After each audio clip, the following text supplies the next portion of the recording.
저는 밤에 잠을 자면 여간에서는 깨지 않고 잠을 잘 잡니다.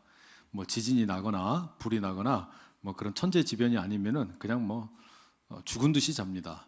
근데 그렇게 잠을 잘 자는데 제가 이 잠을 그냥 확 깨는 경우가 있어요. 근데 언제인 줄 아세요? 저희 집에 이 말티즈 강아지가 한 마리 있거든요. 이름이 봄입니다. 한 2년 정도 키웠는데 요 녀석이 아침에 침대 위로 올라와 가지고 혓바닥으로 제 얼굴을 핥아버리면 그거는 못 견디겠더라고요. 그때는 무조건 잠에서 깹니다. 그러니까 2년을 키우니까 이제 어지간한 것은 다 적응이 되고 친숙해졌는데 얼굴을 핥는 것은 이건 참 그 적응이 안 돼요. 이게 쉽지가 않는 겁니다. 그래서 그냥 아무리 깊이 잠들었다가도 이가 와가지고 그냥 핥기 시작하면은 바로 그냥 벌떡 일어나죠. 오늘 우리가 읽었던 이 본문에 이 보아스라는 사람도 그랬던 것으로 보여요. 하루 종일 이제 인부들과 함께 이 곡식을 타작을 합니다. 이제 1년 동안 그 농사 지었던 거 풍성하게 여러 가지 많은 것들, 밀도 거두고 또 보리도 거두고 이걸 타작을 하면서 얼마나 기뻤겠어요. 사람들과 함께 그렇게 추수의 기쁨 누리면서 이제 하루가 다 저물어 갑니다. 몸은 피곤하지만 행복하죠. 그죠? 몸은 피곤하지만 이렇게 추수가 있으면요, 사람이 기분이 좋습니다. 그래서 이제 사람들과 함께 그 식탁에 배불리 뭐 잘 안 먹던 고기들도 쫙 깔아놓고 물고기도 잡아놓고 이렇게 그냥 다양한 음식들을 아주 맛있게 배불리 먹었습니다. 그리고 또 기분 나니까 또 포도주도 한 잔씩 하고 뭐 이러면서 아주 거하게 마셔서 좋은 시간을 보냈죠. 이렇게 이제 축복해 주신 하나님께는 감사를 드리고 수고한 인부들에게는 또 격려를 하고 이런 어떤 식탁의 교제가 끝나고 이제 어떻게 해야 돼요? 잠을 자야 되겠죠. 근데 그냥 잘 수가 없습니다. 왜냐하면 이 타작을 해놓은 곡식 더미를 혹시라도 도둑님께서 오셔가지고 가져가면 안 되니까 타작 마당의 한 켠에다가 임시 숙소를 마련을 해 놓는 겁니다. 그리고 거기에 이제 머무르는 거죠. 거기에서 감시를 서면서 잠을 자겠다라고 생각을 하고 이제 배부른 몸을 끌고 숙소에 들어갔습니다. 그리고 이제 딱 잠이 들려고 하는데 이 숙소에서 뭔가 파스락 파스락 하는 소리가 들리는 거예요. 그래가지고 이제 이게 시간이 지나면서 점점 더 몸이 막 으스스하고 추워지는 겁니다. 여러분, 우리가 몸이 추워지면 반응이 어떻게 됩니까? 자연스럽게 몸이 움츠러들죠. 몸이 움츠러들면서 막 몸을 여기저기 뒤척이게 되는데 그렇게 몸을 뒤척이다가 보아스라는 이 남자가 깜짝 놀라고 말아요. 왜냐하면은 자기 발 뒤꿈치 쪽에 사람의 형체, 그 실루엣이 슬쩍 보이는 거예요. 야, 이거 진짜 도둑이 왔나 보다 이런 생각이 드는 거 아니에요? 오늘 우리가 읽은 본문은 개역 개정인데 이 성경이 아니라 세번역 성경은 이 9절, 8절의 말씀을 아주 재밌게 번역을 해놨습니다. 이렇게 돼 있어요. 한밤중이 되었을 때에 보아스는 으시시 떨면서 돌아 눕다가 웬 여인이 자기 발치께에 누워 있는 것을 보고 깜짝 놀라면서 이 아주 그냥 생생한 묘사죠. 자다가 얼마나 놀랬겠어요. 이게 도둑놈이 진짜로 왔나 보다 싶어가지고 잠에서 벌떡 깼지요. 근데 깨서 보니까 뭐가 있는 거예요? 사람이 있는 거예요. 사람이. 그럼 여러분, 이 사람에 대해서 이제 뭐라고 말을 해야 될 거 아니에요? 우리 성경의 9절에는 그걸 뭐라고 불렀냐면 네가 누구냐 이렇게 번역을 해놨어요. 이 번역은 좀 그 어투가 좀 점잖게 느껴집니다. 여러분, 지금 우리 집에 도둑놈이 쳐들어온 것 같은데 거기에 너는 누구냐, 너는 누구냐 이렇게 말하는 사람은 없잖아요. 예? 적군이 쳐들어왔는데 군인 아저씨들이 적군이 왔는데 너는 누구냐 이렇게 말하는 경우는 없어요. 어떻게 해야 됩니까? 누구냐! 소리를 지를 거 아닙니까? 그렇죠? 이렇게 막 소리를 지르면서 누군지를 물었겠죠. 그러니까 그 보아스가 타작마당에 임시로 머무르고 있는 숙소에 들어온 게 지금 누구예요? 우린 잘 알죠? 루시라는 여인입니다. 이 여인이 이제 자기 정체를 밝혀야 되는 거죠. 9절에 이렇게 말합니다. 나는 당신의 종 루시오니 당신의 옷자락을 펴 당신의 여종을 덮으소서. 이는 당신이 기업을 물을 자가 됨이니이다. 루시 자기 이름을 밝힙니다. 저는 당신의 여종 루시입니다. 이렇게 이야기를 해요. 여기까지는 그렇지, 충분히 이해할 수 있는 내용입니다. 그런데 그 다음에 이어지는 내용은 상당히 뜻밖의 내용이에요. 뭐라 그러냐면 당신의 옷자락을 펴가지고 나를 덮어주십시오 라고 이야기하고 또 당신은 기업 물을 자입니다 라고 이야기를 합니다. 그런데 이게 좀 어색한 표현이에요. 왜 어색하냐면 여러분 우리가 이 앞에 나오는 내용을 보게 되면 3장 1절에서부터 시작되는 내용을 보게 되면 지금 이 타작 마당에 으슥한 밤에 이 루시라는 이 며느리가 침투를 하는데 이 타작 마당에 침투에 들어가는 이 작전을 세운 게 누구냐면 시어머니인 나오미라는 여자예요. 그죠? 이 나오미가 루사 이렇게 작전을 세우자라고 이야기를 합니다. 그러면서 작전의 지침을 어떻게 줬냐면 앞에 나오는 3장 4절에 이렇게 이야기를 했어요. 그의 발치 이불을 들고 거기 누우라. 그가 네 할 일을 네게 알게 하리라. 이렇게 이야기한 겁니다. 무슨 이야기냐면 일단 이 보아스라는 남자가 어디로 들어가는지 숙소를 잘 봐놓고 고양이처럼 슬그머니 따라 들어가가지고 그 사람이 눕거든 그 발치에 몰래 눕고 이불 덮어버려라 이런 이야기예요. 그리고 뭐라 그러냐면은 그 사람이 그러면 너에게 무엇을 해야 될 것인지 다 가르쳐 줄 것이다 이런 이야기죠. 그러니까 네가 뭐 하려고 하지 말고 이 보아스라는 남자가 하자는 대로 그냥 하면 된다 이 이야기예요. 여기에 대해서 이 룻도 시어머니의 말대로 하겠다라고 따르겠다고 이야기를 한 겁니다. 예, 그렇게 하겠습니다 이렇게 말합니다. 근데 정작 이제 사건이 딱 벌어지니까 어떻게 돼요? 보아스가 자다가 잠을 깨가지고 누구냐 하니까 룻이 예, 저는 룻인디요 이런 거예요. 그러면 거기까지 이야기하고 나면 이제 그 다음에 뭐가 있어야 되냐면 이 남자 보아스가 무엇을 해야 되는지에 대해서 뭔가 액션이 나와야 되는데 어떻게 되는 거예요? 아니 룻이 뭔가 지금 먼저 이야기를 해버리는 거예요. 보아스가 시키는 대로 해라라고 했는데 보아스가 말하려고 하는 걸 싹둑 잘라버리고 자기가 먼저 이야기를 하는 겁니다. 뭐라 그러냐면 당신이 요렇게 해줬으면 좋겠어요 라고 이야기를 해버리는 거예요. 그게 지금 방금 읽었던 이 구절의 내용입니다. 게다가 지금 이 룻이 보아스라는 이 남자에게 말하는 내용이 자기 시어머니가 가르쳐준 내용도 아니에요. 자기가 만든 내용입니다. 자기가 즉흥적으로 생각을 해가지고 들려주는 이야기입니다. 자, 그게 뭐냐? 보아스에게 룻이 두 가지를 요구합니다. 요청을 하는 거예요. 뭐라고 이야기하냐면 첫 번째는 뭐냐면 당신의 옷자락을 쫙 펴가지고 나를 좀 덮어주십시오. 여러분 느낌이 어떤 느낌이에요? 옷자락을 펴가지고 날개로 덮듯이 덮어주십시오. 상당히 야리꾸리하지 않습니까? 실제로 그런 느낌이 들어요. 그러나 이거는요 지금 이 룻이 그 잠자고 있던 남자 보아스에게 막 한쪽 눈을 윙크를 막 때리면서 손가락 갖다 대고 아이 뭐 이런 건 아니에요. 그런 거 하는 건 아니란 이야기예요. 그런 식으로 지금 무슨 뭐 유혹을 하는 건 아니란 말이죠. 그러면 당신의 옷자락으로 나를 덮어주십시오. 이건 무슨 이야기냐면요. 이거는 프로포즈 하는 겁니다. 나랑 결혼해 주세요 라고 이야기하는 거예요. 나랑 결혼해 주세요. 여러분 이게 룻이라는 이 여인이 이 보아스라는 남자랑 지금 처음 만난 게 아니죠. 지금 이렇게 룻이 보아스에게 자기를 소개하는 내용을 보게 되면은 이 어떤 자기를 가리키는 표현이 계속 바뀌게 되는데 제일 처음에 나왔던 표현은 뭐였냐면 이 두 사람이 그 보아스라는 이 사람의 밭에서 만났을 때 처음에는 2장 10절에 이렇게 이야기했어요. 나는 이방 여인이거늘 당신이 어찌하여 내게 은혜를 베푸시며 나를 돌보시나이까. 자기를 뭐라 그래요? 내가 이방 여인이다. 이걸 히브리 말로는요 노크리아라고 해요.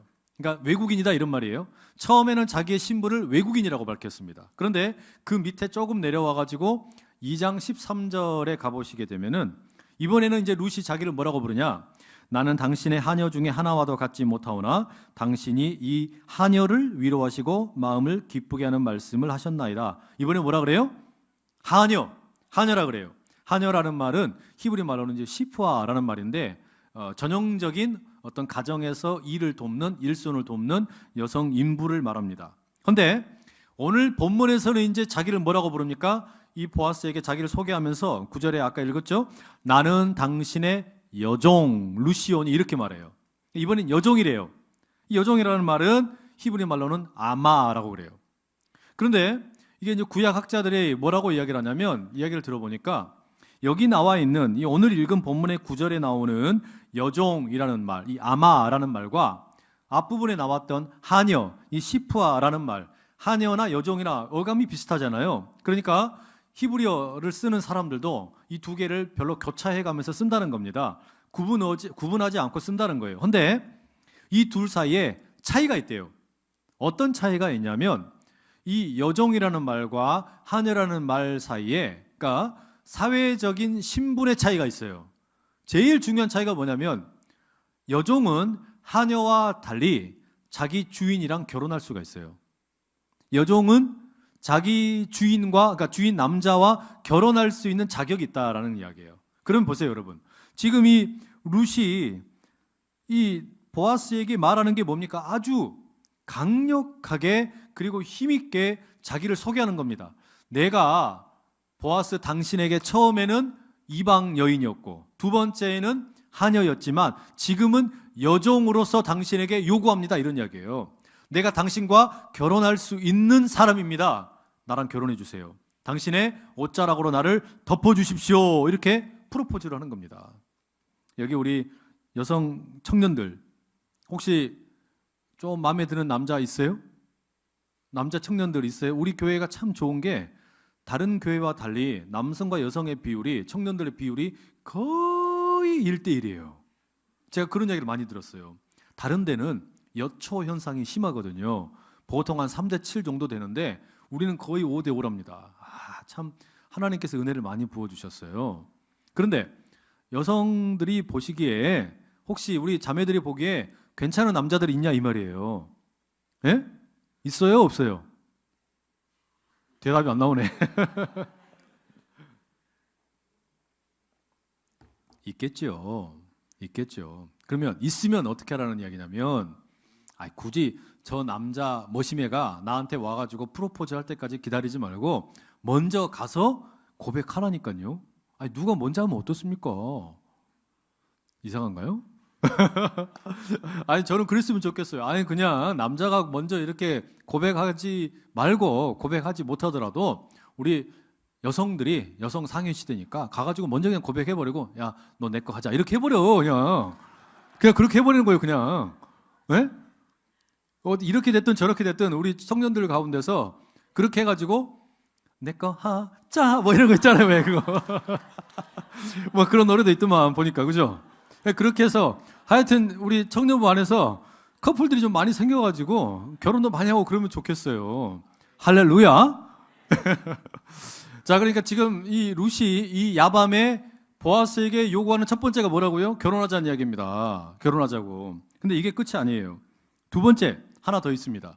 두 번째는 뭐냐면 당신은 기업 물을 자이기 때문입니다. 이런 이야기를 해요. 기업을 물으는 책임이 있습니다. 근데 기업을 물은다는 거, 이 기업은 중소기업 또는 뭐 대기업, 그 대기업이 아니죠. 이거는 가정의 어떤 그 대대로 물려준 유산, 이런 걸 가리키는 겁니다. 또 가정의 대가 끊겼을 때 남자, 이 당시 사회는 이제 그 어떤 아들들에게 이렇게 계보가 흘러가게 되는데 아들의 계보가 끊겼어요. 근데 그 아들의 계보가 끊기게 되면, 아들이 없으면 친척들 중에 누군가가 아들을 대신 낳아줘야 되는 거예요. 이걸 기업 물을 자라 그럽니다. 그런데 지금 보아스에게 룻이 뭐라 그러냐면 당신이 기업 물을 자래요. 그럼 이게 지금 룻의 기업이 아니고 이거는 누구의 기업이냐면 자기 시어머니 나오미, 더 정확하게 이야기하면 자기 돌아가신 시아버지인 엘리멜렉 집안의 대가 끊겼어요. 그런데 당신이 기업 물을 자래요. 보아스 보고 그 이야기를 하는 겁니다. 여러분, 이 이야기는 우리가 좀 가만히 들여다볼 필요가 있어요. 왜 그러냐면 이 지금 행간을 우리가 가만히 쳐다보게 되면 이 나옴이라는 시어머니하고 룻이라는 이 며느리 사이에 서로를 애틋하게 여기는 그 사랑의 마음이 너무 짙게 배어있기 때문에 그래요.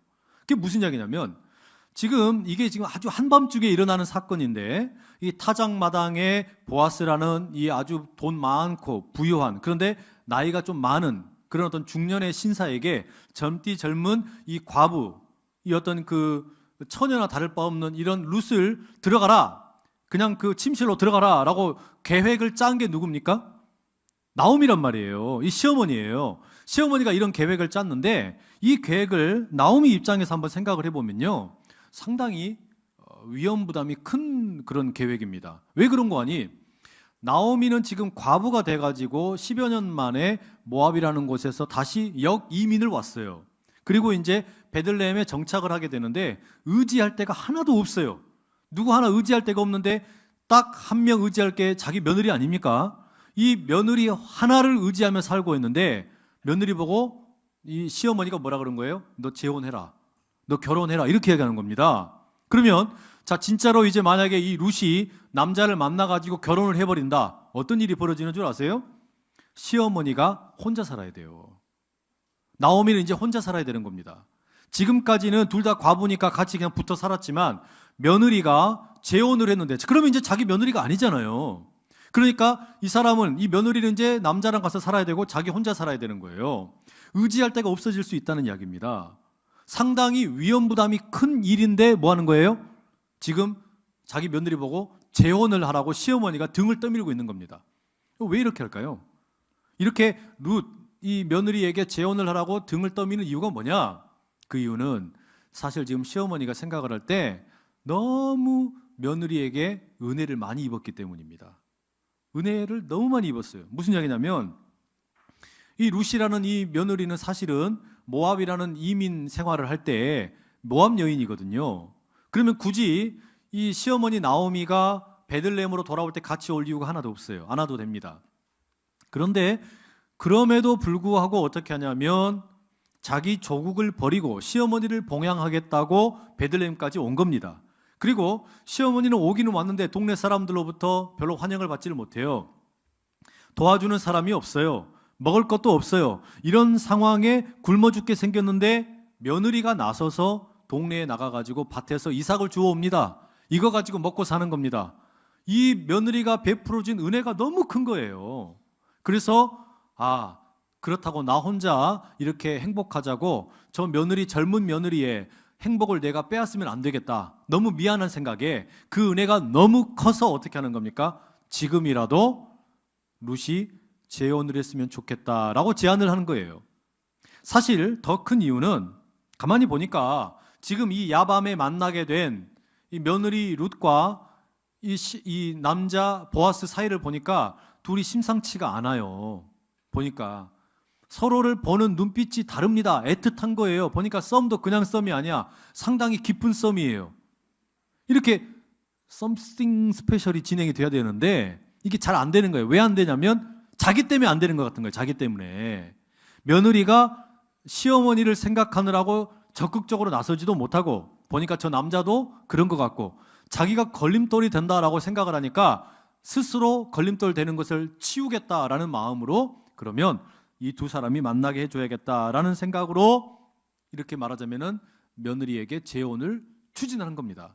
그러니 이 일이 지금 진행되는 상황을 보면 룻의 앞선 헤세드, 말하자면 사랑 또는 인애, 말하자면 자기를 향하여 보여준 그 헤세드가 너무 고마우니까 이번에는 나오미가 뭐 하는 거예요? 헤세드를 베푸는 겁니다.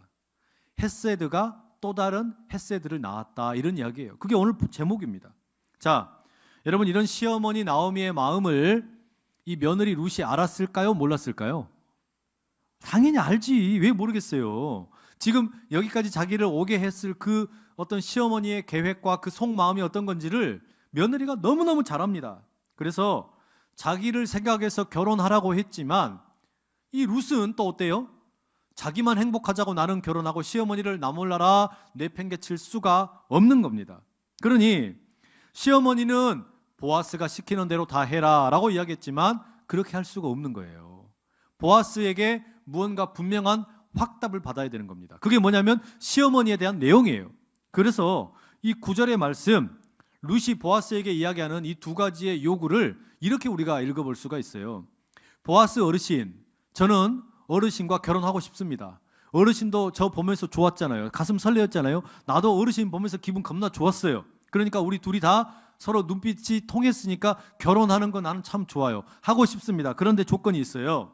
제가 결혼하는 건 좋지만 결혼 때문에 시어머니를 내팽개칠 수는 없습니다. 당신이 제 시어머니의 친족이 아닙니까? 그러니 기업 물을 자가 되어 주십시오. 당신이 기업 물을 자가 되어 주시겠다면 제가 기꺼이 결혼하겠습니다. 이렇게 이야기하는 겁니다. 이렇게 지금 이야기를 한 거예요. 여러분, 이 룻이라는 며느리의 마음이 이뻐요? 별로예요? 참 이쁘죠? 여러분 생각하시기 어떠세요? 너무 귀하지 않습니까? 이 나오미라는 시어머니의 마음도 그렇고 이 며느리 루세의 마음도 그렇고 참 이뻐요. 뭐 아이고 이것들이 서서 이렇게 왜 이렇게 멍청할까? 사서 고생하네. 이런 생각이 드세요? 이 둘이 얼마나 이렇게 사랑의 마음이 가득한지 모르겠어요. 근데요.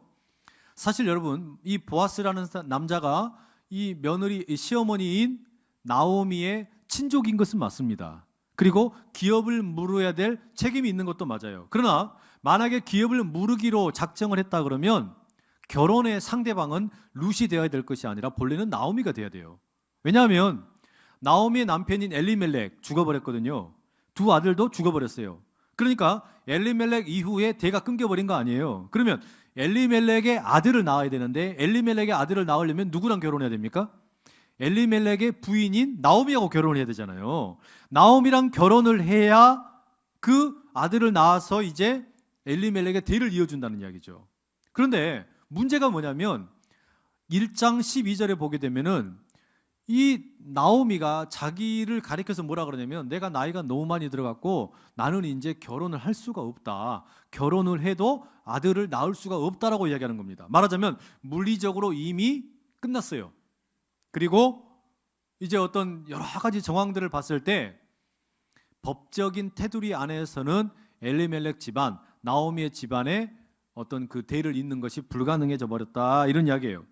이런 형편을 너무 잘 알기 때문에 지금 이 룻이 뭐 하겠다고 나서는 거냐면 자기가 스스로 이 집안의 대를 잇겠다라는 겁니다. 그래서 자기가 아들을 낳아서 이 아들을 시어머니에게 주겠다는 이야기예요.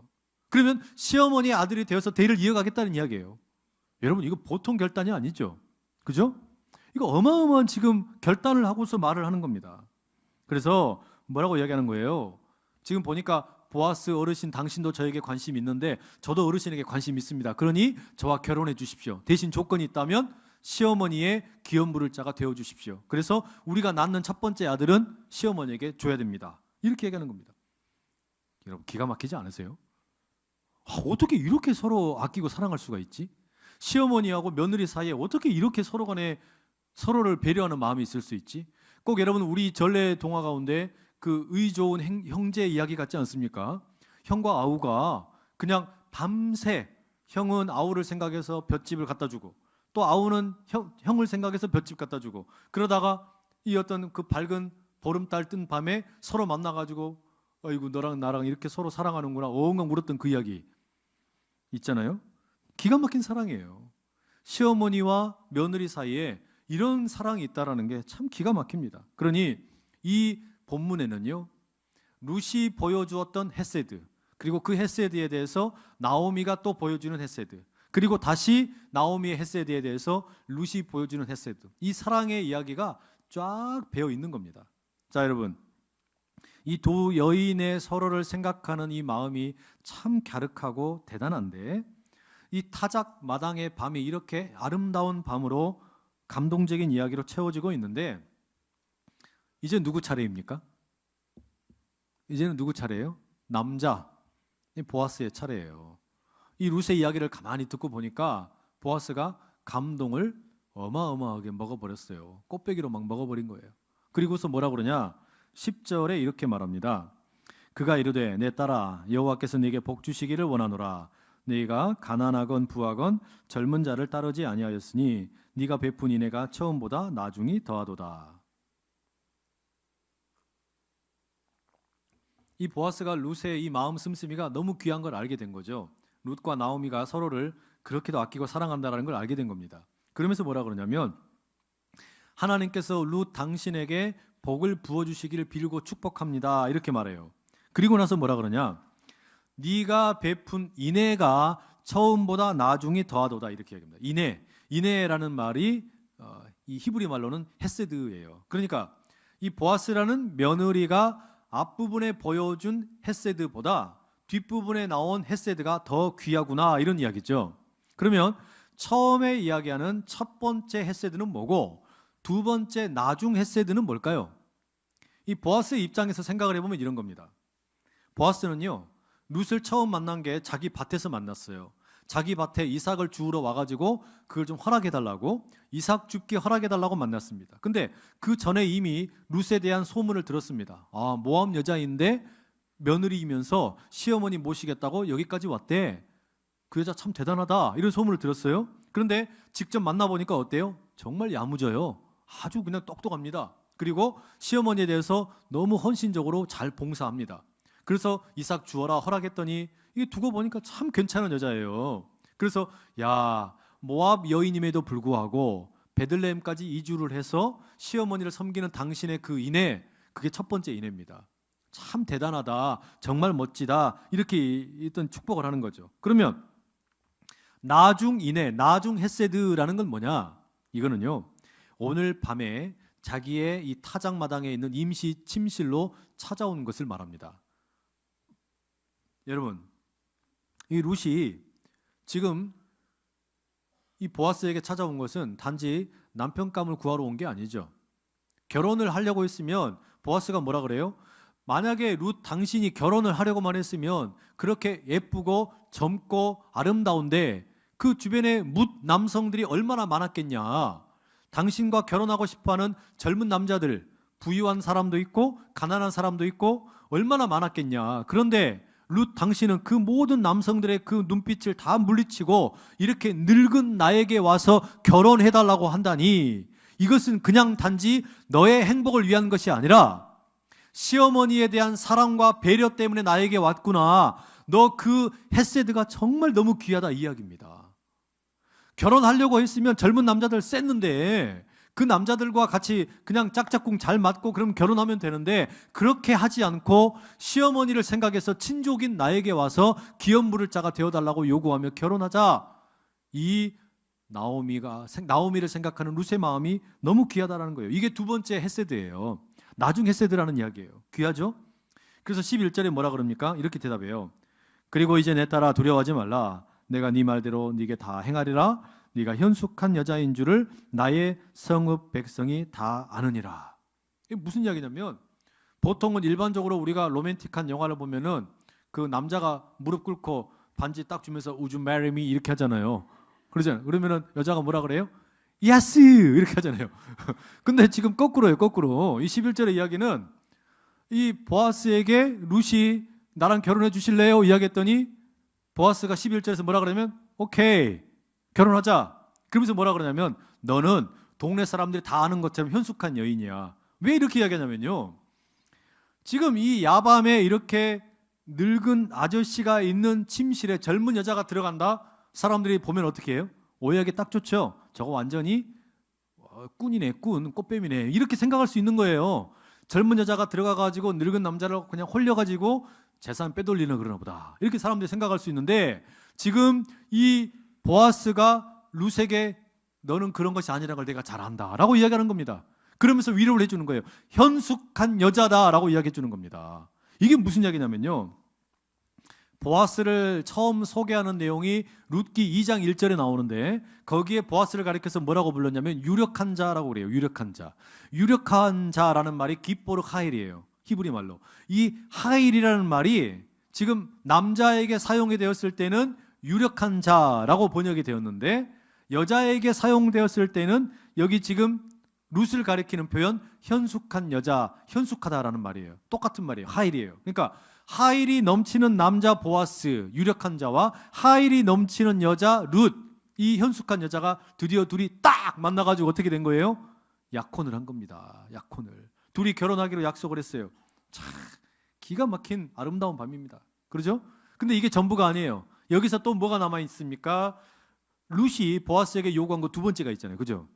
결혼하자라는 거 말고 또 하나 더 있어요. 기업 물을 자가 될 거냐 말 거냐. 여기에 대한 대답을 이 보아스가 해줘야 됩니다.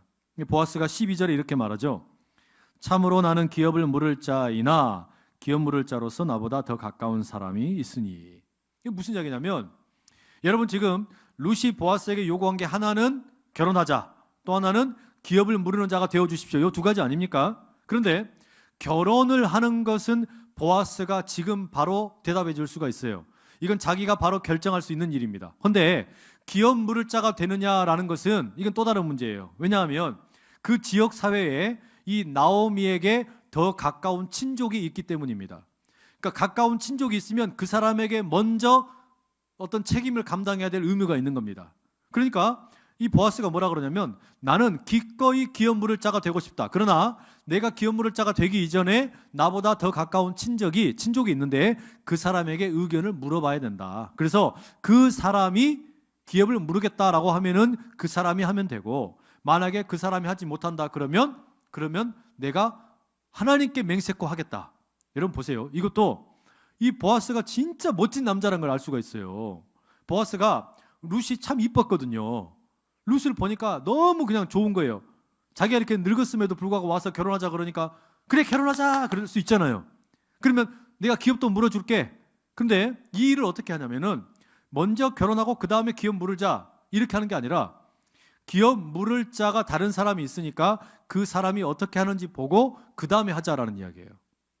이게 책임감이 있잖아요. 사람이 그냥 즉흥적으로 하질 않는 거예요. 절차를 따라서 하겠다라는 말입니다.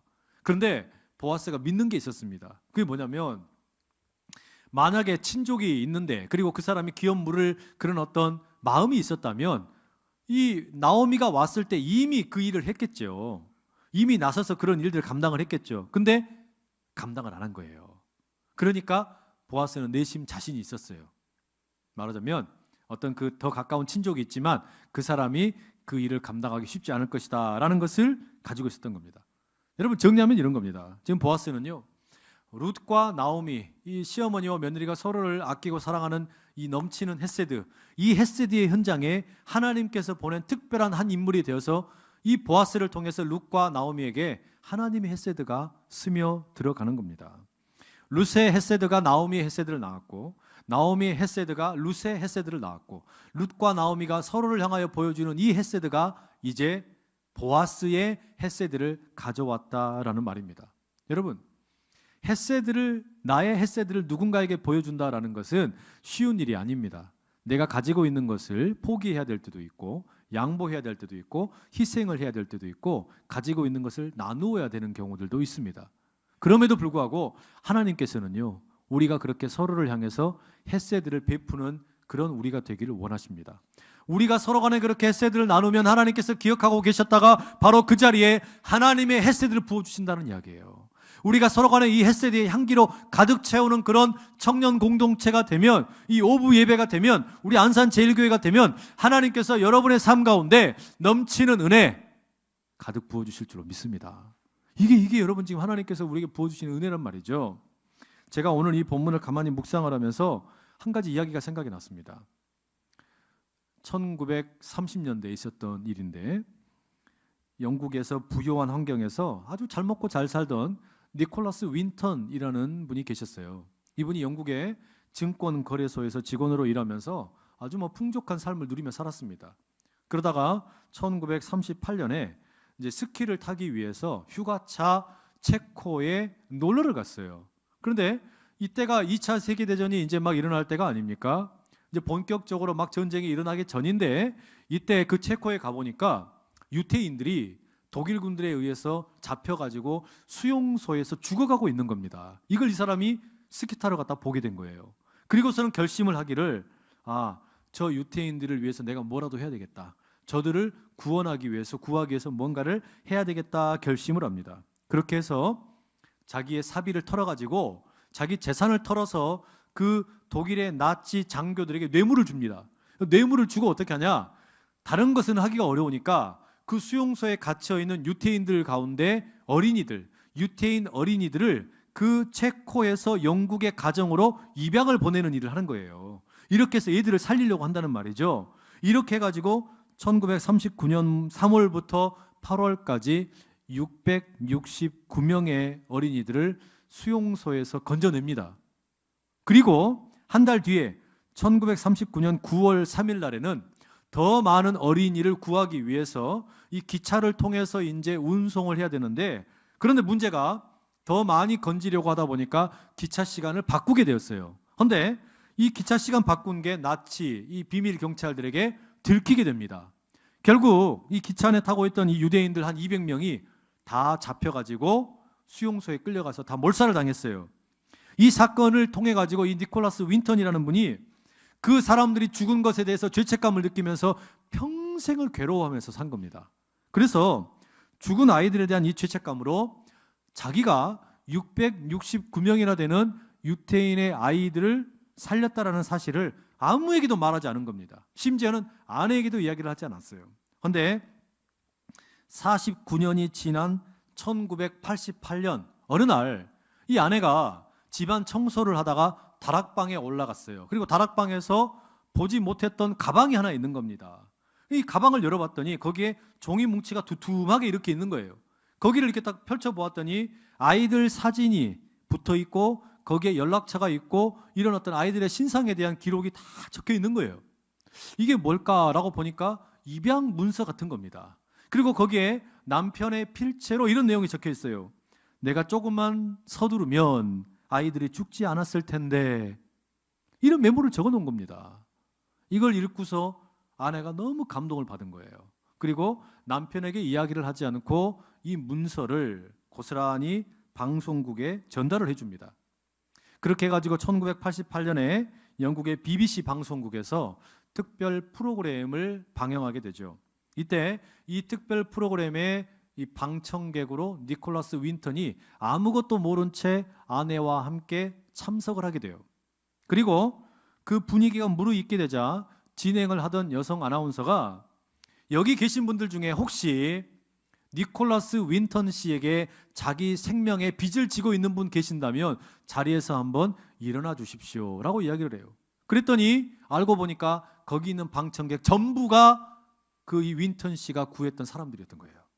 그 어린 아이들이 이미 다 이제 중년이 되어가지고 노년의 시간을 50년이 지났으니까 다 나이가 들었겠죠. 그래가지고 거기 한 자리에 모여서 우리 생명을 구해줘서 고맙습니다 라고 인사를 하는 겁니다. 박수를 보내는 거예요. 존경을 보내는 거예요. 여러분, 이 내용을 짧은 영상인데요, 한번 잠깐 같이 보시겠습니다. All the letters. But back here is the list of all the children. This is Vera Diamant, now Vera Gissing. We did find her name on his list. Vera Gissing is with us here tonight. Hello, Vera. And I should tell you that you are actually sitting next to Nicholas Winton. And it was just so wonderful, so terribly, terribly touching.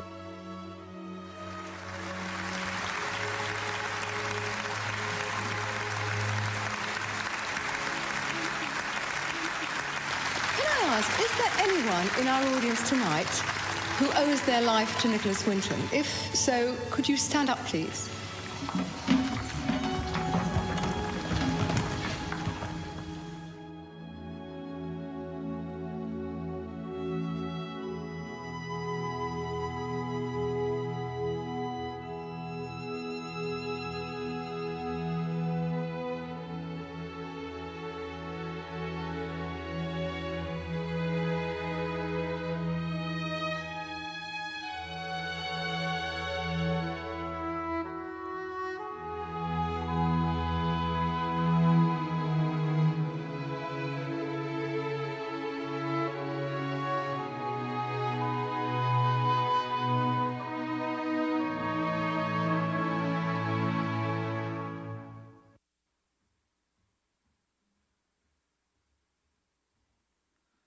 너무 감동적인 이야기 아니에요? 전쟁을 통해 그냥 자기 살자고 모른 척하고 살 수 있는 그런 세상이었을 겁니다. 그런데 자기가 가지고 있던 재산을 허비하고 심지어는 자기가 위험에 빠질 수 있음에도 불구하고 생명을 구하겠다고 넘치는 햇새들을 그 아이들을 위해서 베푼 거예요. 그런데 더 많이 구하지 못했다고, 그 아이들이 죽었던 것이 너무나 안타깝다고 이 니콜라스 윈턴이라는 분은 평생을 죄책감에 시달렸습니다. 하지만 49년이 지나서 그 사람들이 함께 모여서, 그리고 그 가족들 669명이 나중에는 6,000명이 넘는 엄청난 숫자를 이루게 되었어요. 이 사람들이 다 함께 모여서 이 사람에게, 이 니콜라스 윈턴이라는 분에게 존경을 보내고 박수를 보냅니다. 여러분, 이게 우리 주님께서 하신 일이기도 합니다. 우리가 죄로 인해서 죽을 수밖에 없는 존재들인데 굳이 필요 이상의 희생을 하시면서 예수님께서 이 땅에 내려오시는 거예요. 하늘에 계셔도 되시는 분이 이 땅에 내려오셔서 또 그냥 신의 모습으로 오신 것도 아니고 아기 어린 아이의 모습으로 오셔서 우리 모두를 구원하시겠다고 십자가에 크고 놀라운 희생을 감당하시는 겁니다. 그리고 부활의 능력으로 우리에게 나타나시는 거예요. 우리에게 주님께서 필요 이상의 사랑으로 다가오셔서 어찌 보면 낭비하는 것 같은 사랑으로 헤세드를 베풀어 주시는 거죠. 그 주님의 헤세드가 2000여 년의 시간 동안 흐르고 흘러서 우리에게로 헤세드가 헤세드를 낳고 헤세드가 헤세드를 낳고 우리에게까지 오늘날 오게 되었습니다. 그래서 저는 그걸 굳게 믿습니다. 그게 뭐냐면 오늘 우리에게 예수님께서 요구하시는 게 뭘까? 예수님께서 오늘 우리에게 요구하시는 것은 우리가 먼저 받은 이 헤세드를 다른 누군가에게 나누라는 것이죠. 내가 이 헤세드를 나누게 될 때 주님께서는 우리를 그냥 내버려 두시는 게 아니라 더 특별한 헤세드로 또한 우리 가운데 찾아오시는 것입니다.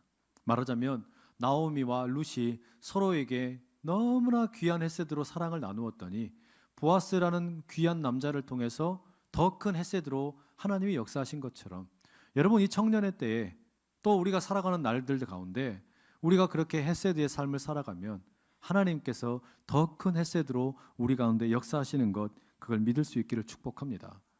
여러분 우리가 과연 생을 마감하고 주님 앞에 서게 됐을 때 어떤 모습으로 서게 될까요? 우리는 이 대림절을 보내면 늘 종말의 때를 생각합니다. 주님 오시기를 기다린다. 아기 예수 오시는 것을 기다릴 뿐만 아니라 우리 주님께서 다시 오심을 기다리는데요. 예수님이 다시 오시면 우리의 삶의 이제 마지막이 되겠죠. 그런데 그때 어떻게 우리가 평가를 받을 수 있을까? 니콜라스 윈턴이라는 사람, 다른 사람들이 보기에는 너무 멋있는데 스스로는 죄책감에 시달리며 살았어요. 그런데 49년이 지난 그 방송국에서 당신은 우리에게 너무나 귀한 생명의 은인이라고 증언해 주는 사람들이 있었지 않습니까? 아마 마지막 날에 우리에게도 그렇게 예수님께서 물으실 거예요. 너 어떻게 살았냐 물으실 때 저는 이렇게 헤세드를 베풀며 살았습니다. 우리가 증언하는 게 아니고요. 내가 이야기했던, 내가 베풀었던 헤세드를 경험한 사람들이 우리를 위해서 증언자가 될 거라는 이야기죠. 여러분 우리 그런 삶 살 수 있기를 축복합니다. 교회는 그런 일 하라고 하나님께서 세우신 기관입니다. 성도는 그런 일 하라고 하나님께서 부른 사람들이에요. 교회는 필요 이상의 헌신, 낭비하는 것처럼 보이는 그런 사랑을 낭비하라고 굳이 그렇게까지 할 필요 있을까? 그런 일 하라고 하나님께서 세우셨다라는 말이죠. 우리 안산제일교회는 이 성전을 건축을 하면서 성전만 건축했다면 돈을 조금 덜 들이고 훨씬 가볍게 성전을 지을 수 있었고 또 성전 봉헌도 조금 더 빨리 할 수 있었을 겁니다. 그런데 그렇게 하지를 않았어요. 우리만 편안하게 성전 짓고 잘 사는 것보다 하나님의 마음이 있는 곳에 먼저 우리가 헌신하면 좋겠다. 그 생각 때문에 장애인들을 위한 시설, 또 청소년들을 위한 기관, 그리고 연로하신 어르신들을 위한 요양원, 이런 곳에 또 외국인들을 위한 시설, 이런 곳을 위해서 많은 돈을 투자를 했죠. 그래서 교회를 성전 봉헌하는 게 좀 늦어지는 것입니다. 좀 늦어지면 어떻습니까? 하나님께서 기뻐하시는 그 헤세드를 흘려보낼 줄 안다면 하나님께서는 이것을 참 귀하게 여기시고 은혜롭게 우리 가운데 축복으로 함께 역사하실 줄로 믿습니다. 여러분 우리가 해야 되는 일, 뭔가 크고 거창한 일이 아니라 작은 헤세드일지라도 그걸 나누면 하나님께서 그것을 귀하게 보시고 더욱 크게 역사하실 것이라는 말이죠. 이 하나님의 넘치는 헤세드가 오늘 우리 모두 가운데, 우리 청년 모두 가운데 가득하시기를 간절히 축복합니다. 우리 시간 한번 같이 한번 기도하면 좋겠는데요. 나오미와 룻이 서로를 바라보면서 참 귀하고 아름다운 사랑으로 함께했던 것처럼, 그리고 그 헤세드를 서로 간에 베풀었더니 주님께서 그걸 기억하시고 보아스를 통해서 하나님의 더 큰 헤세드가 그들에게 임했던 것처럼 하나님 우리도 그런 삶 살게 해주십시오. 우리 청년 공동체가 그런 공동체 되게 해주십시오. 우리 오브 예배가 그런 예배 되게 해주시고 우리 교회가 그런 교회 되게 해주시고 우리가 서로 뜨겁게 사랑했더니 그 사랑의 자리, 그 헤세드의 자리에 더 풍성한 하나님의 헤세드가 넘치게 하여 주십시오. 우리 그런 마음 가지고요, 이 시간에 주여 힘있게 세 번 외치고 함께 기도하며 나갑니다. 주여, 주여, 주여. 하나님, 아버지 우리 같이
하나님 사랑합니다. 예수님, 주님께 간절히 구합니다. 성령님 우리에게 임재하여 주시옵소서. 우리가 서로를 향하여 불필요해 보이고 낭비처럼 보이는 그런 헤세드의 사랑을 넘치도록 부어 주시옵소서. 우리가 서로에게 그렇게 헤세드의 사랑을 나눌 때 내가 손해볼 수 있고 내가 아파할 수도 있고 위험에 처할 수도 있지만 그럼에도 불구하고 나를 비우는 그 헤세드의 자리 가운데 주님께서 우리를 어여삐 보시고 더 크고 풍성한 헤세드의 사랑으로 함께 하시는 것을 맛보아 알게 하여 주시옵소서. 우리가 살아가는 세상은 점점 더 이기적으로 변하고 있는 것 같고 자기 자신의 실속만 챙겨야 될 것 같은 그런 세상입니다. 사랑을 배울 곳이 없고 희생을 배울 곳이 없습니다. 그러나 주님, 여전히 우리가 살아가는 세상은 사랑으로 지탱되고 희생으로 지탱되는 세상임을 우리가 고백합니다. 우리가 그 자리에 있게 하여 주시고 그 아름다운 희생과 사랑과 섬김 가운데 헤세드가 있는 그곳에 우리 주님의 더 풍성한 헤세드가 있게 하여 주시옵소서. 예수 그리스도의 이름으로 기도드립니다.